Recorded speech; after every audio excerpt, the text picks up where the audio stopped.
I can sit around with my very best friends and we just play pretend and we like write this cool story and we go on this adventure and we create this thing and it's super fun.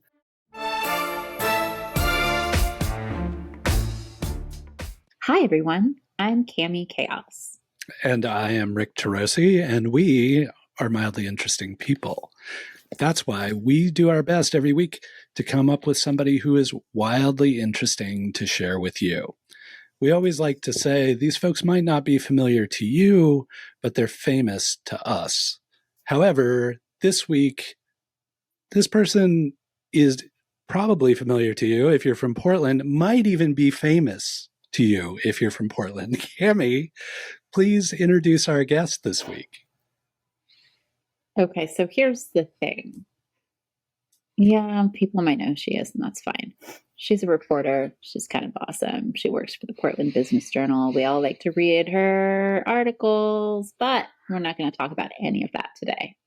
Today, we're going to give Malia the day off. It's the weekend when we're recording this, and we're going to talk about anything she wants to talk about, but mostly nerdy D&D things. So, hello, Malia. Welcome to the show. It's so good to see you. Wow. I even brought my very nerdy mug. You can see it. Oh my gosh. It's fantastic. Oh yeah. I got it at Ren Faire a couple weeks ago. There you go. So you are an educated, intelligent, vivacious, curious adult woman with a serious career who plays D&D and goes to Ren Faire. And I think all of this goes together tremendously well, because if I didn't think that, I would have some self-view problems as well. That being said, like, that's kind of a quieter part of your personality. Talk to me. Has this always been how you identified yourself, or is this like a newer part of your adult life? I think it's probably newer, and it's when I was thinking about it after I kind of had said some of the stuff that I'm into. I was like, my hobbies. I was like, there's one really big one right now. And I got into it because a friend of mine we were watching Stranger Things.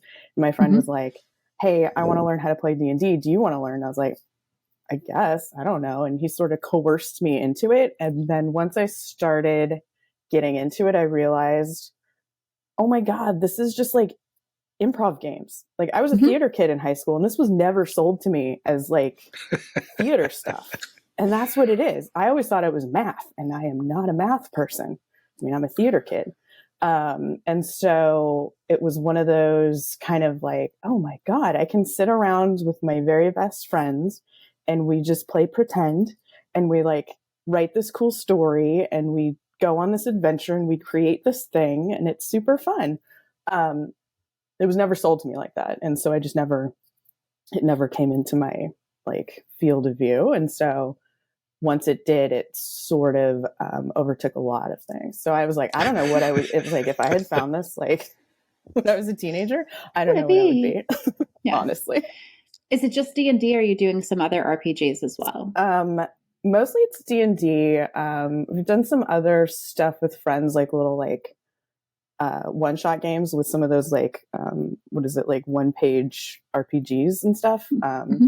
We did a really fun earlier this year. What is it called? Honey Heist, where everybody's a bear and you have to pull off a heist. And so everybody's like, there's the brains and the driver and like all of the stuff, but you're bears. And so serious questions that arrive. Do the bears wear clothing? Yes, because you have to try and blend in with people. So you get to pick different hats and different clothes. And depending on the clothes you pick is whether or not you can like actually blend in. Because like wearing a hot pink crop top, probably not going to blend in. A lot of fur. Of fur. Yeah. Listen up, Winnie the Pooh. No, just wearing a shirt. Exactly. Are they bears with character classes? I'm so fascinated. Yeah, because like you can be like one of them is the hacker. And one of them is the driver. And I think there's like one that's like the face. And you have to try and like get the honey. And it's ridiculous. It's super fun. It's ridiculous, awesome. But it's fantastic. Yeah. So very similar. I've played D&D and Cyberpunk and a series of other games. all the way in my youth because I knew it wasn't about the math. I knew that there was math involved, but also I hate math. And I was a theater kid. And so I would sit around with my friends all weekend. And sometimes we would just do like weekend long campaigns where we would wind up falling asleep underneath people's tables and eating them out of house and home because, I mean, that's what you do. You just have this elongated theater presentation. Are you game mastering? Are you playing? I'm trying to get like a sense for where you are in all this. I have not game mastered. There's two people in my friend group that are sort of forever DM types where they end up game mastering for lots of people. And then some other friends who have game mastered specific games. I have one friend who loosely follows the rules of D&D, but it's mostly just making stuff up as we go along, or somehow the game will also involve physical activities that we have to do as like human players, which is always fun. So no, I have not game mastered. I'm too scared to game master. It seems very daunting. It's like being a god. I mean, it is creating this entire world and being in control of every single thing that happens. I mean, only in control to the extent that your friends don't just do nothing but shenanigans and do nothing that you think they were going to do. Right. That's I can't control you people. What is happening? Exactly. Everyone, come in line. Okay. So was this a pandemic development in your life? No, this actually started before the pandemic. Like, I think it was like, I don't know, 2017 or so. Nice. It was after I had moved to Portland, and it was pre-pandemic, which was great because it ended up, I think, helping a lot of us get through the pandemic. Because like all of a sudden, like it used to be, it's back to being really hard to like schedule games and stuff like that because we're trying to get 8 adults together for like, I don't know, 4 hours. Yeah. So it can be a challenge with everybody's schedules and stuff like that. But like during the pandemic, all of a sudden we were playing weekly. Like it was great because, and it really kind of helped for, things were scary and there wasn't a lot of control, but we could log in, see our friends and feel some sense of normalcy. And then also like, go out and have fights and kill monsters and do stupid things. And that was kind of fun.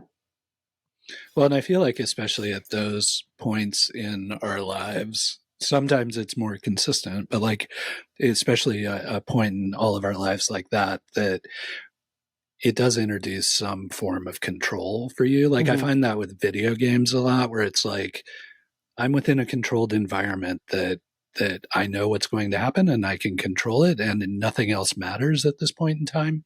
So I could totally see some of that coming through in that experience.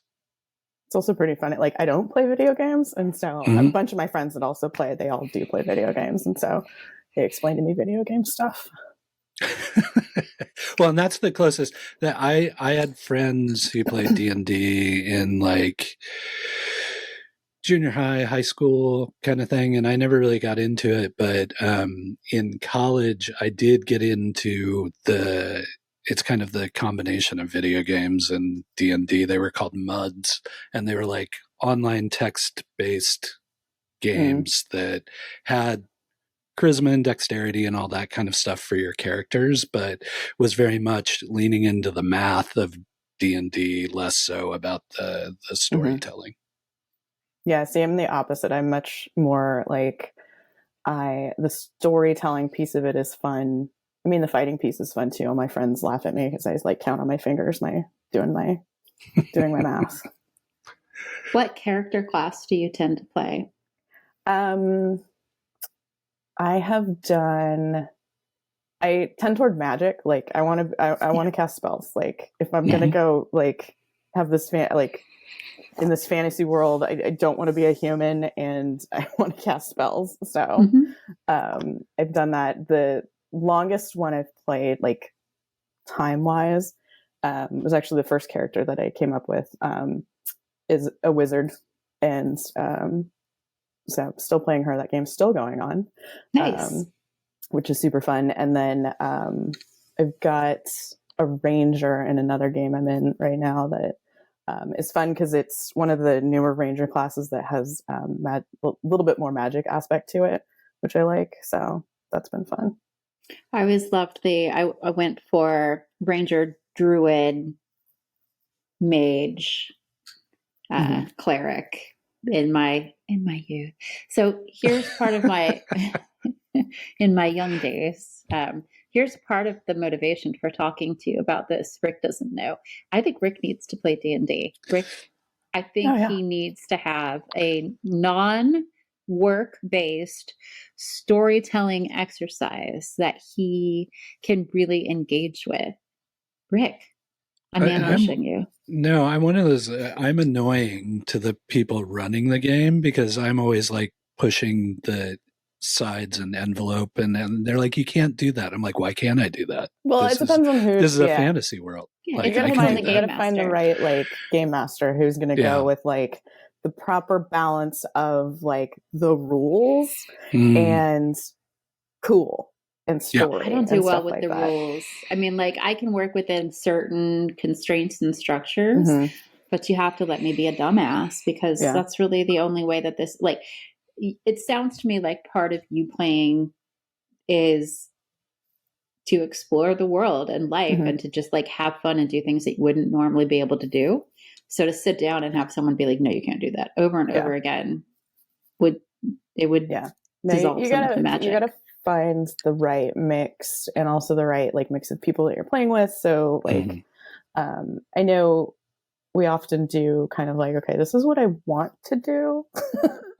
And then you can kind of negotiate your way into what is kind of applicable, which is usually helpful. I also just, I started watching a lot of like the actual play stuff on like Twitch and things like that. And which is also just a really fun way to kind of see how you can play the game and stuff like that, which was super helpful. I should have known that people would stream themselves playing D&D and other RPGs on Twitch, but my brain didn't come around to that. What is that like? Do you Twitch when you play? No. No, we are no. Nobody. No, we do not. But I think there's I think there's some local podcasts and stuff of people who do some actual play stuff. I watch the professionals do it. So that's if someone had told me when I was a kid that you could be a professional D&D player, I think I actually would have gone that way for a career. And now I haven't played in years and years and years and years. But like as a child, if you had told little Cami, you could just do that for a living when you grow up, I would not have believed you. Because I wouldn't have believed that it has become a really socially acceptable, lovely, like mindfulness and bonding experience for so many people. I am going to go ahead and assume that most of the people listening to the show don't play D&D, although I could be wrong because, hi, those of you. Hi, Mark. Hi, Janet. We have friends who, as a business, build dice towers and dice storage. Oh my God, what is it? Blocks. It's called Dirty Woods. I'll send you the link later. It's amazing. And we're lucky that they are fans of the show. And I think we've started like a kind of a war between Rick and Janet. They've never met, but it's getting heated. It's getting heated. She's causing trouble during all the lives. So walk us through. You've never played D&D before, and you're going to play a game. Your dungeon master has just said, make a character. That's all the information you've been given. Where do you go? What do you do? Are you playing? The other thing is like, when I was playing, you just had like hardback after hardback after hardback book. We had like libraries full of D&D books. Is it all online now? Some of the stuff is online. I do have a bunch of books that I ended up buying.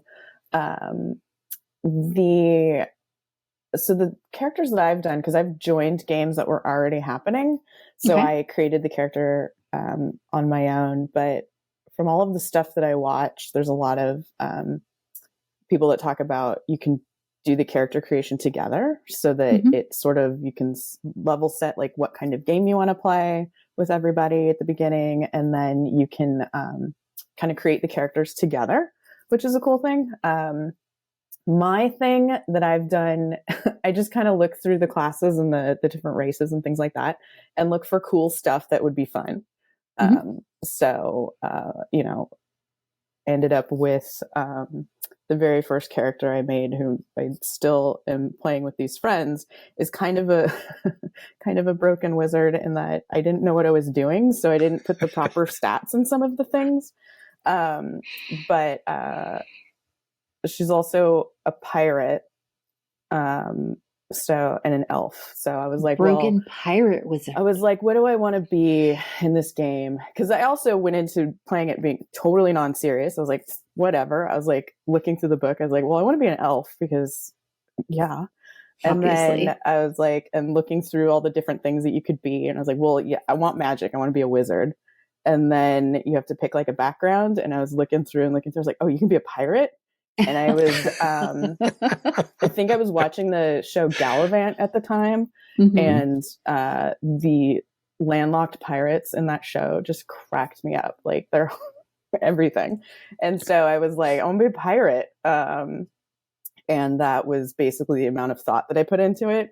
And then I had to figure out, like, okay, why does this person have all of these things in their life? And then kind of figured out the character around that and the story. So that's kind of how I tell us her backstory. Like, how did she become a broken pirate wizard? And is she landlocked? She's not landlocked. Well, okay, not now. I think actually we are in water, but mostly it was, you know, the tragic tale and kind of the trope of she was at the wizard school that got raided by barbarians. Then they were looking for something nobody knew, and took all the students and basically sold them off to pirates. And so then they had to go be pirates. And so then she was a pirate, and then she tried to survive being a pirate, and befriended the captain and was a pirate for a long time. And then was like, I don't want to be a pirate anymore. And so then ended up in this town where she met the group that I ended up joining. So that was, I was like, how do I end up being a pirate? I was like, well, that's how. So that's kind of the short bit of it, but I was like, okay. I'm going to let Rick ask questions, but first, I'm always going to let Rick ask questions eventually. But first, I have to ask, does that creative storytelling, does that like finding the source for something in your fun, in your play, does that inform how you approach the rest of the world? I guess maybe now. It also is just a fun creative outlet to be able to like have something else to be able to kind of like write stories around and like have fun with, which kind of also came at the same time in my life when I was really trying to unravel my identity from like work. Because like when I moved to Portland, I was like, look, I was kind of burned out from my job, and I was like, what am I going to do? Like, my identity is so wrapped up in my work, and I was trying to like set more boundaries and stuff and be like, I'm not going to work on the weekend. Like, I'm not going to write that cover story on the weekend. Like, I'm going to do it during work hours during the week. And then I got into this hobby with my friends, and I'm like, it's just this other thing to do and not have to be like, oh, I'm just going to work all weekend or whatever. So I guess in a way it's kind of helps with that kind of in that other piece of my life. Nice. All right, Rick, jump on in. So I want to go back to young Malia theater kid. And Cami was in theater. I was the dumb jock who was like, I need credits in this thing. And so I wound up in theater, and I was like, really enjoyed it and didn't expect to. And really just, it was a helpful way of discovering a different part of my personality, I think, and my ability. What drew you to theater, and also kind of follow on, like what drew you away from theater? Like, why did you not continue down that path? So I got into theater. My parents were both kind of into theater when they in their youth, and my dad was really into theater, and then got really into community theater and stuff. So we would always go to shows and like that kind of thing. And so that was it was just always kind of there. And like you talk about it, he had all these really great friends from high school, and he still was in touch with a bunch of them, and they all did theater together. And like one of them had a theater down in Southern California, and like so it was just kind of always there. And I was like, well, I'll go do this. I wasn't good, but I would go and do it, you know. My sister also got into it, and she actually pursued it. And so she was a working actor. It was very, very hard, particularly through the pandemic. She's a teacher now. She still does theater. So she kind of went that path. I also, at a young age, was a big nerd in other ways, in that I was very into the news. This will shock you. What? So at the same time of being like a theater kid in high school, I was also on the student paper, and I wanted to do that. And so I was doing those two things, and also trying to like, you know, get good grades so I could go to college and all that stuff. And I saw more of a career path in journalism,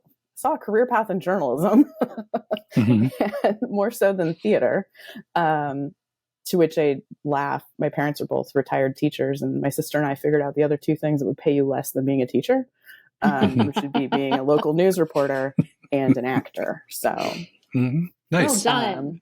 Yeah, exactly. So I pursued journalism more as the career path, and theater was kind of the hobby, and it just sort of fell out because the journalism became kind of all consuming. And so that was just kind of how it happened.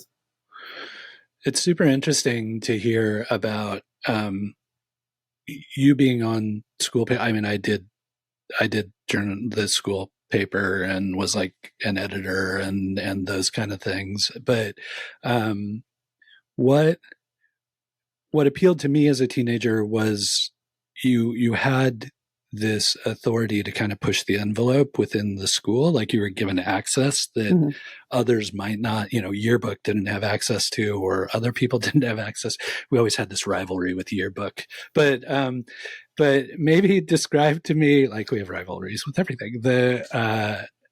What struck young Malia about journalism? Like what excited you about? Was it the search for the truth? Was it the ability to share perspective on other people's stories? Like what drew you to that?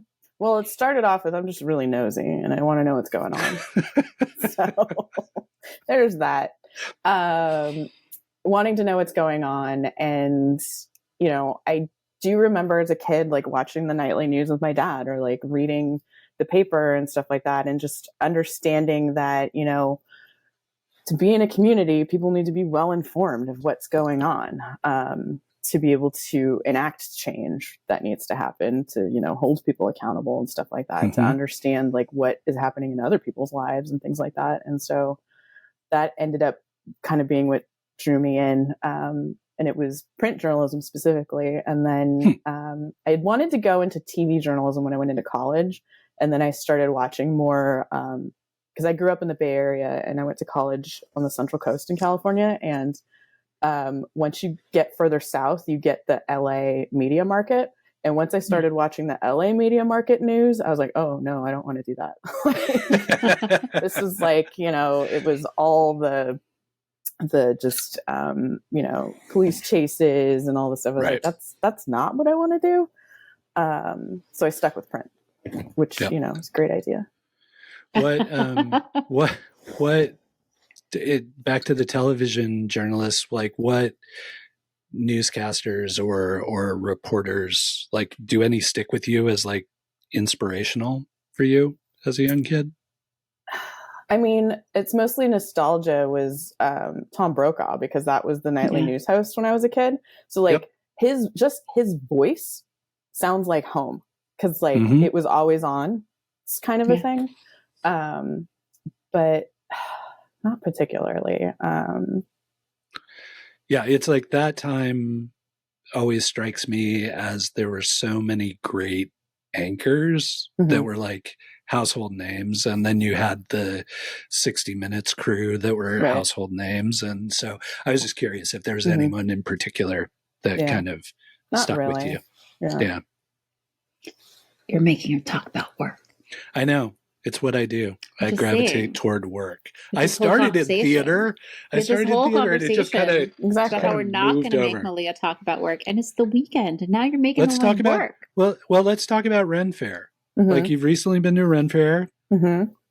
What's the attraction that's? I mean, while I think people lump together like perhaps D&D and Ren Faire and stuff, like, what's the appeal there? Yeah. Well, it's kind of funny because so growing up was not playing D&D or anything like that. And it turns out I think I had some friends that did play, and it just never, I don't know, it never came up. Or it was also, this would be the, early 90s. Like, it wasn't something you talked about if you did it. Right. It was very shameful when I was playing in the early 90s. It had this whole, like, I think the Satanic Panic stuff was still happening. And so it just, nobody talked about it. And then I had friends from high school that would go to Ren Faire, but I had moved away to go to college. So I kind of missed out on that piece of it. So I only started going to Ren Faire recently, like very recently. Went with some friends, and it was just super fun. I mean, you get dressed up. I mean, I love to get dressed up in a costume. Like, any reason to like get dressed up, I'm in. And so we get dressed up, you go. And it's basically, you just get dressed up, go eat some food outside with your friends, and then go shopping. Like, there's just fun stuff. It's beautiful. It's great. Are there still giant turkey legs?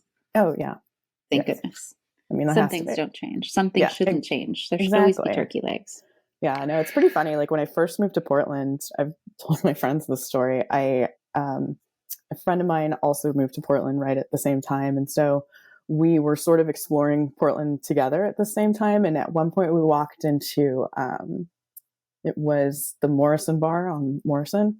And we were sitting there eating some French fries, drinking some beer. And this group of people came in. And this is just a random day or random night. This group of people came in fully dressed in like French, like Louis XIV kind of stuff. They had the big wigs on and everything. And we were like, what is happening? Like, we were like, is this Portland? Like, what is going on? And then, fast forward a bunch of years, I'm with my friends, and we were playing a game at my friend's house. And he told us, he was like, if you guys dress up, I'll give you like little bonus things. And so we all dressed up in our like steampunk Western.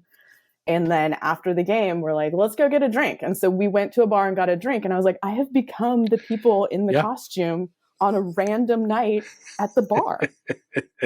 What would we do in Portland without the random group of costume goers?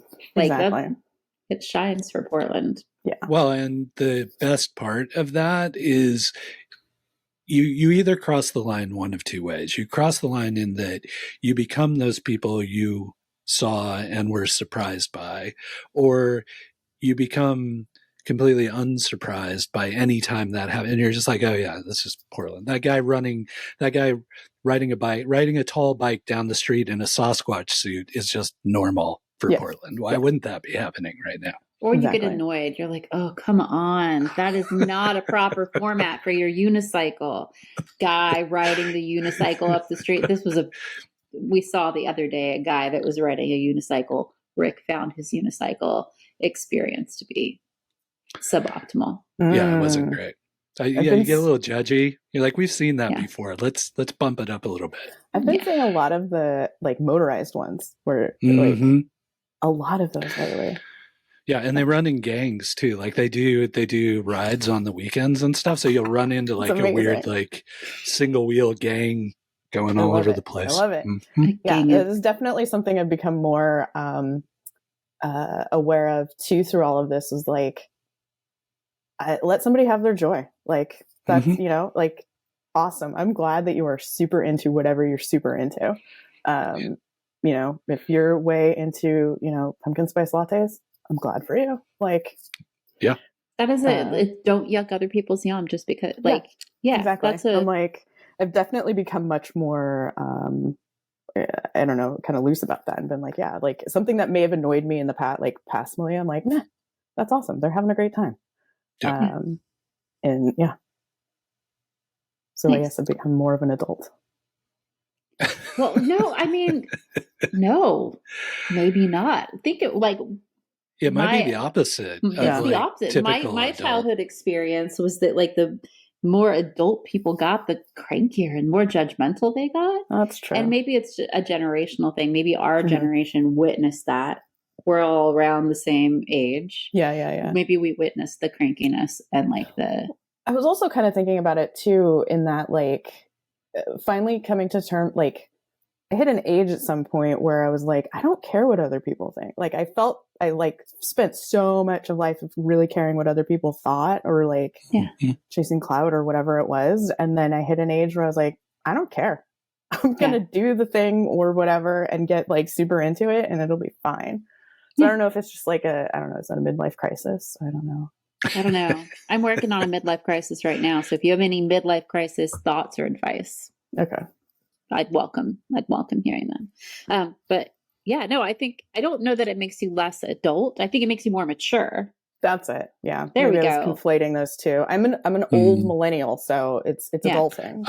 Yeah. Adulting is hard, but sometimes we gotta do it.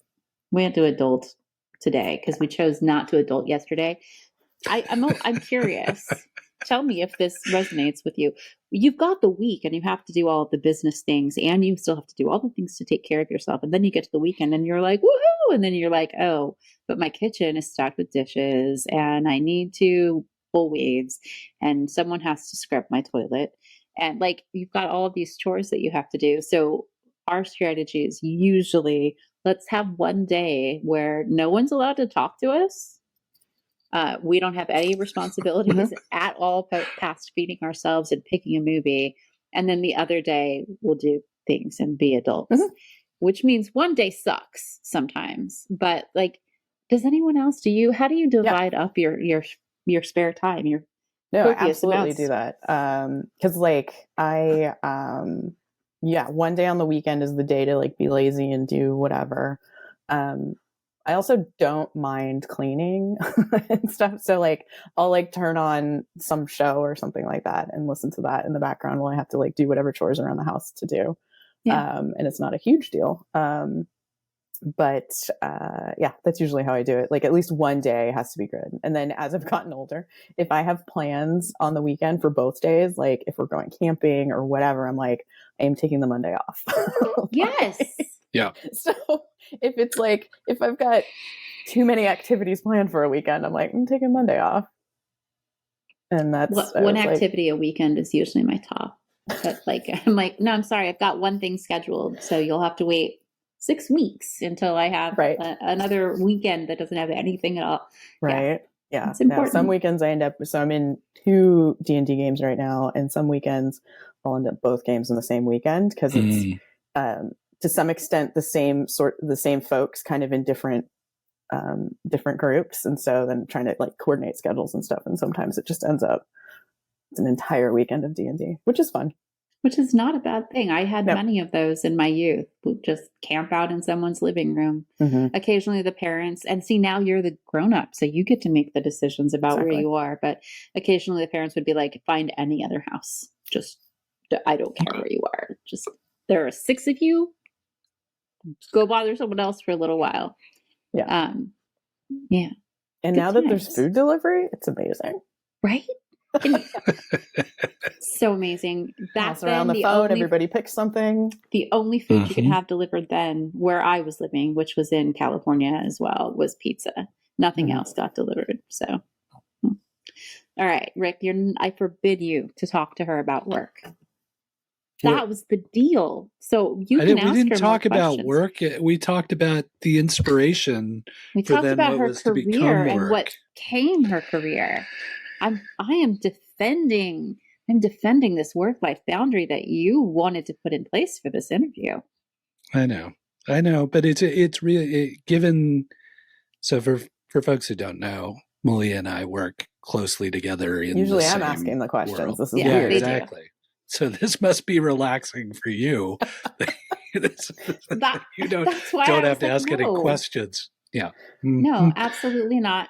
Although he was very excited when you moved to town, and he was like, we have a new startup reporter for the PBJ. He was, I remember, it was somebody delightful. who's actually very focused. Yeah. Well, it's really funny. Like, I was thinking, I was like, yeah, I got introduced to you because when I was still going on Facebook, and Facebook was the thing, I posted to let everybody know I was moving back to the West Coast because I'd been out east for so long.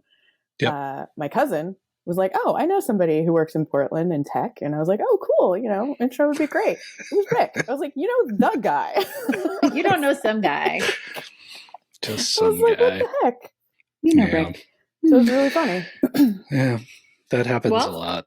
Yeah, smooth intro into the Portland tech scene. Exactly. And now we're going to move back away from the Portland tech scene. Yes. Is it time for mildly interesting questions? No, not quite yet. We get to go work. Okay. Yeah, no.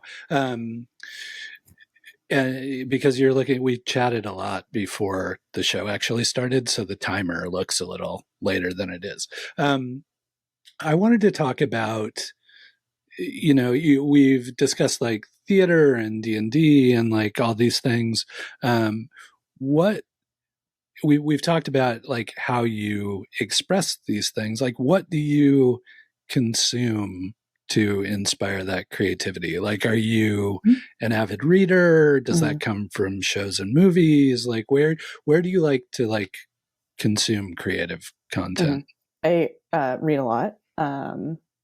And I started reading kind of exclusively fantasy and sci-fi stuff, like right after Trump got elected, honestly. I was like, I'm going to escape into some fantasy and it's going to be great. And then I also really focused in on like, I mostly read writers that are women and people of color. And so it's sci-fi and fantasy from those writers, and it's pretty great. And so I get a lot of stuff from that. I watch a lot of animation. Like, I love animated shows and things like that for like all ages. And a lot of those kind of skew into kind of various kinds of fantasy and things like that. And then I don't know any of the like actual like D&D lore because I never read any of those kind of books or anything like that. And so I just make it up as I go. So which is also kind of nice because I guess there's a lot of like baggage from various things over the years that they did. And I don't know any of that. So like I made a character and I wanted it to be an elf because I was like, elves seem cool and I could make up my own elf thing. Like, I don't know any of the like elf facts or whatever that like people talk about.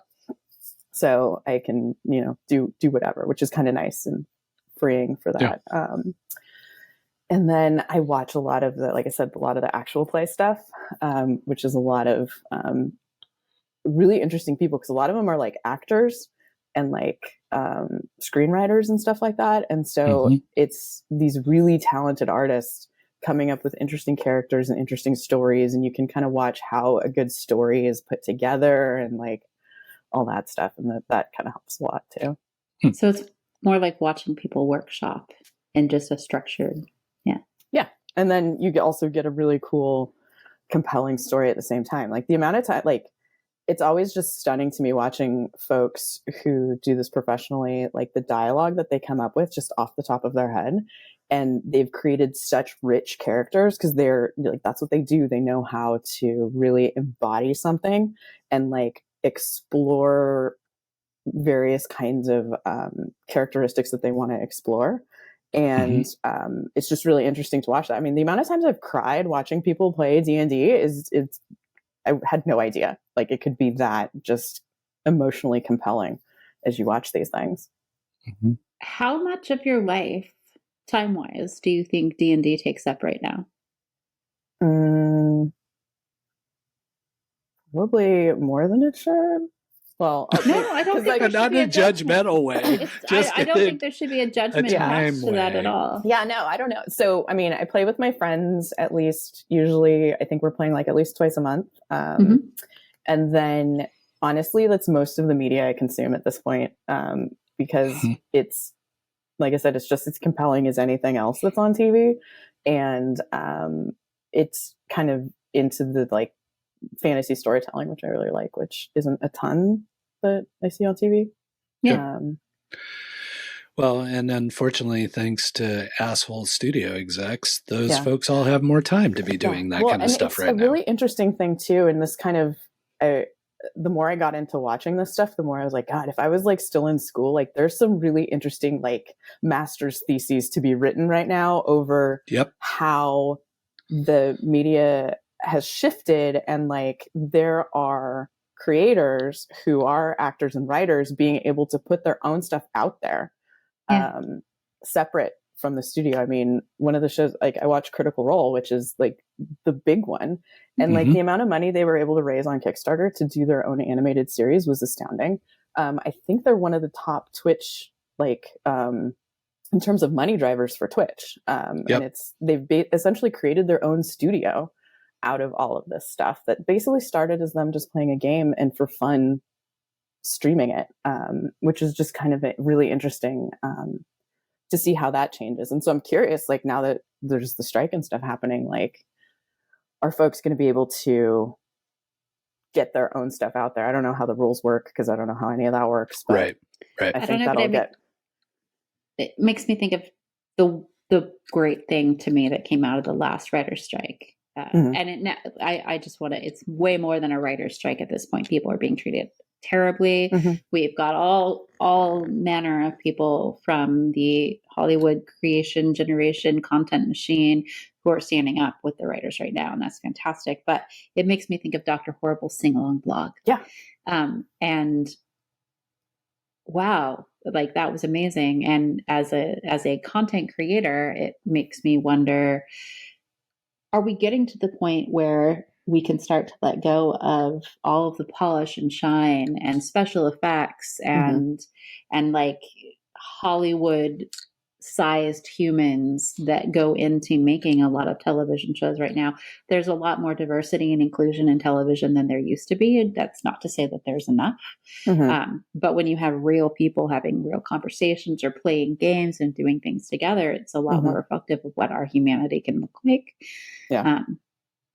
And I wonder if you think there's like, I'm starting to feel like there's a place where we're stepping away from heavily edited content creation that is on TV that everyone needs to watch. Yeah, I mean, I think so. I mean, when I was in grad school, which at this point was a very long time ago, they were talking about, I remember because that was like, they were talking, it was kind of the advent of you're the backpack journalist where you were like, you were everything. You were the reporter, you were the photographer, you were the videographer, because now you could put up video on YouTube. And professors and stuff talking about how you don't have to have things polished. People will watch YouTube videos that aren't polished. And I think that is still continued to be true. And the show is a prime example of that. Like people will watch unpolished YouTube content all the time. Yeah. So I think it'll be, it'll be interesting to see. I mean, I'm in an industry too that's going to get changed, and we don't know how. And there's a lot of unanswered questions and things like that. So well, and I think it's so speaking specifically to the unpolished and also kind of like other people taking the opportunity to express themselves, you had the pandemic where, suddenly these people that you'd only seen in very like controlled environments were broadcasting from their kitchen table or whatever. And then when you kind of were barely coming out of that, and you compound it with the writers and actors strike, like you saw a whole new generation of podcasting come about. Like you saw a whole new show formats. I mean, I'm really curious to see what happens. And I think it's going to be additive because, again, not to get back into work again, but everybody was like, blogs are going to kill the journalistic pursuit, right? Like if everybody can write online, then... But turns out it wasn't the blogs, it was the social media and the search engines, but Yeah, and the death of classified advertising. Yeah, I mean, that's what I mean. Like they took all the ad revenue. So yeah, exactly. Yeah. But yeah, I mean, it'll be you give people the tools, and I mean, and the stuff that I'm watching is still pretty polished. I mean, there's a lot of editing and things that happen, and they do great productions, but it's not like a summer blockbuster movie kind of thing, you know? Right. Yeah. Well, or even like we've been talking a lot about, like even the reality shows are canceled because they're so scripted reality wise that like there's nothing being produced by studios that doesn't they have script. to write something in order to have the reality take place. So I think the other part of it is the technology has come so far that you can sit and edit something and make it look polished on your phone.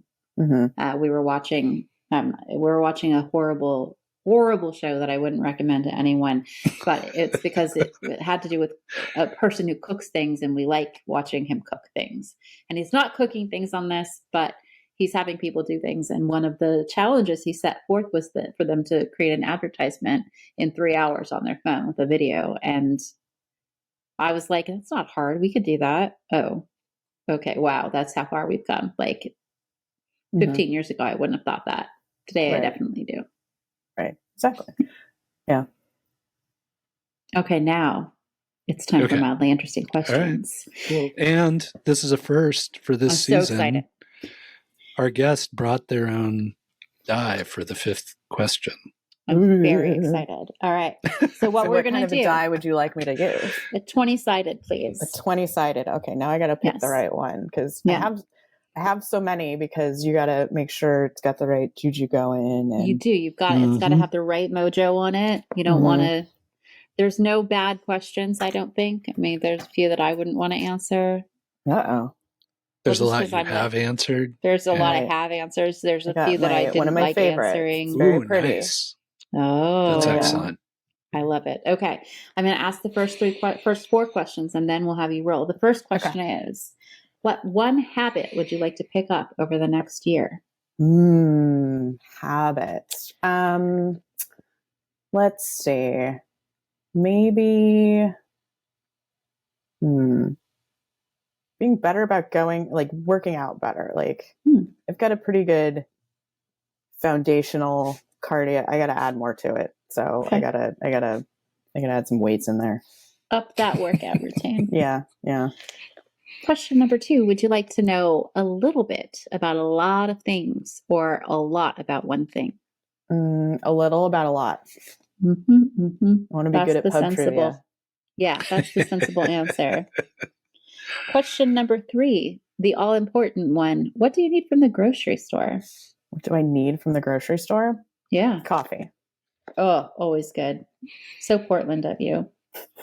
Question number 4. Would you like to survive the zombie apocalypse? Absolutely not. No. I can't do scary movies. I can't do horror. It freaks me out. I get so stressed. I don't want to live it. Yeah. You shouldn't come over here in October. I'm just saying, I'm already preparing my October playlist of movies. So no. Okay. Malia, will you please roll that die and then show us the number? All right. Ooh, it's a 10. So I survived my death save if I had a... Yes, you did. It is such a pretty die. Oof. Oh, this is a hard one. Would you rather be loved or respected? Ooh. Why can't you be both? I don't know, but for the purpose of this unnecessary question, binary. I know. It's evil. It's my question, so I know it's evil. It's a chaotic evil. Yeah. Loved. Thank you. All right, Rick, is there anything we did not cover? I don't think so. Given that we've broken new ground with somebody already having their die, you were still planning to send a die, right? Yeah. Okay, cool. So you have one more D20 rolling around in that. Oh God, guys. Check out this. This was the cool. I found this at the Ren Faire. This is a D6. And you spin it like a dreidel. Yeah. It's super fun. That's cool. Yeah. Oh, there's so many. Oh, you're getting the purple one. Yes. Yeah. It matches my my dice aesthetic. Just. Yeah. Yes. I have so many. Well, you're about to have one more. You cannot have too many. So. You can't have too many. This is just a bag of 20-sided dice that we choose from to roll for the guests. The actual dice collection from when I used to play are all in the game cabinet. So these are not real to me. These are like fairy dice. At this point, really trying to convince myself that the next, like, if I get some sum of money, I don't need to buy this very large dice that this dice maker, like you can hold it in your hand, this dice maker makes. Because my Instagram is too many dice makers. I mean, it's great. It's just, I've tuned the algorithm perfectly and I follow a bunch of them. And this one makes big, giant dice and they look so pretty. And I was like, I could just. It's like Price is Right. It's the Price is Right size dice. It is. That's awesome. Yeah. Or Hell's Kitchen. Last week, I went to mail our dice to our guests that had answered questions on the show. And the postal worker that I met was so excited. He picked it up and he was like, "This feels like dice." And I was like, "It is." He's like, "Is it 20-sided?" And I was like, yes, it is. Through packaging. Through bubble wrap. He was like, amazing. "This is amazing." And then we got to have a conversation about his friend who casts his own dice. And my friends and I are trying to figure out how we're like, we got to start just making dice and making stuff so that we can all quit our jobs and just like make D&D stuff. I'm gonna connect you with Mark and Janet. Mark and Janet, me, Malia. Malia, I'll introduce you to Mark and Janet. Mark is one of my very close friends from junior high and high school. I used to play D&D with him when we were kids. Well, are you guys gonna go, like, if you want to play D&D, the TPK Brewing is gonna open on Hawthorne, which is unfortunately very close to my house. So it's a D&D bar, and they're gonna have professional game masters on staff to run games for you. Like, you could rent them and they'll run a game, and they've created, I think they have their own book and world that they created. This is the kind of stuff that people need to know about Portland. They were the cover story for a couple weeks ago in the PBJ because we were doing a food issue and we're talking about who to do. And I was like, there's a D&D bar that's going to open in the fall. We want to talk to somebody getting into being a restaurant and a brewery. And fall is the perfect time for a D&D themed restaurant to open. I'm just saying. Yeah, so you should check it out. All right, Rick, wrap it up. All right. Do your magic. Malia, always a pleasure. I mean, I am lucky enough to get to spend at least online time with you on a consistent basis, given our professional roles. But we run into one another. We ran into one another in person this week, actually. But I never get enough opportunities to spend just personal time with you, and I really enjoy and appreciate you as a person in addition to the work you do. So having the opportunity to just spend time chatting about Malia and not other work crap is just really rewarding, and getting to learn about other facets of your life and your inspiration and that kind of thing.